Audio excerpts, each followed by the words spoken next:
In primetime news this evening, overnight rainfall causes landslide in Lucy, Hanover, lives and property threatened.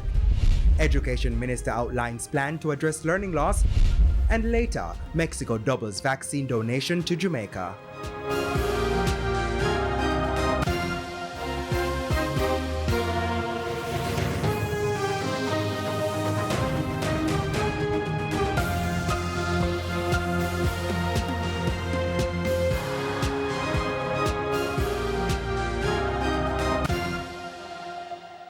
Good evening and welcome to Primetime News. We're live on air and online at onespotmedia.com. I'm Herman Green. Thanks for joining us. Also this evening, the top business stories of the day. There's Primetime Sports, sports commentary, E-Prime, and the weather report and forecast. But before the break, here's our feedback question.